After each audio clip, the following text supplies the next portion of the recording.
শাহবাগে ফ্যাসিবাদের পদধ্বনি, এটা আমরা বুঝতে পেরেছিলাম। হয়তো বা এইটুকুই পার্থক্য বাংলাদেশের অন্য পত্রিকার সঙ্গে। আপনাদের মনে আছে সকল পত্রিকা তখন, আমি যেটা বলি, শাহবাগের জ্বরে আক্রান্ত সকল পত্রিকা। সেই অবস্থায় শুধু আমার দেশ তার বিপরীতে দাঁড়িয়ে বলেছিল যে শাহবাগে ফ্যাসিবাদের পদধ্বনি।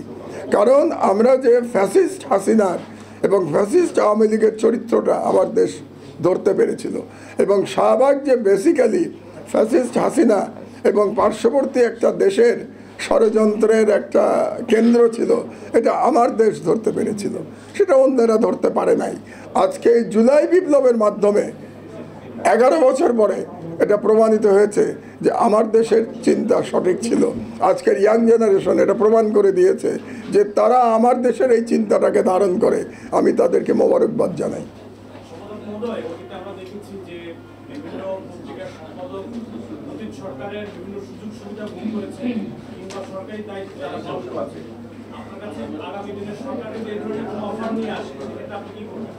আমি পরিষ্কারভাবে আপনাদের বলে দিতে চাই যে এটা আমার জীবনের লাস্ট ইনিংস।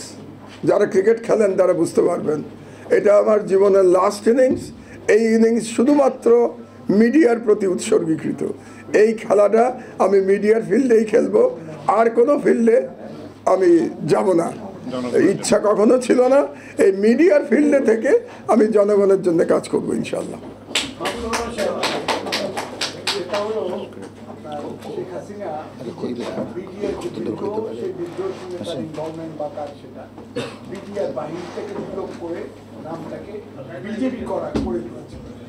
সেই সময় তিনি বলেছিলেন যে এখানে বিদ্রোহ হয়েছে সে কারণে বিজেপি। এই কথাটার মধ্যে আরেকটা বড় ধরনের শয়তানি কাজ করেছে। সেনাবাহিনীর তো বিদ্রোহ কয়েক দফা হয়েছে, কারণ সেনাবাহিনী তো জাতীয় রক্ষী বাহিনী হয় নাই, এটার নাম পরিবর্তন হয়নি, ওনার মনে হয়তো বা থেকে থাকতে পারে। আপনি এই বিডিআর নামটি পুনরায় আনার ব্যাপারে আপনার যে শক্ত কলম, আপনার যে পত্রিকা, সেই বিষয়টি নিয়ে আপনি তৎপর থাকবেন, এইটা বোধ হয় আমি আশা করতে পারি। আপনার আশা আমার মনে থাকবে। ধন্যবাদ। বিজ্ঞাপনদাতা একটু দরকার নাই।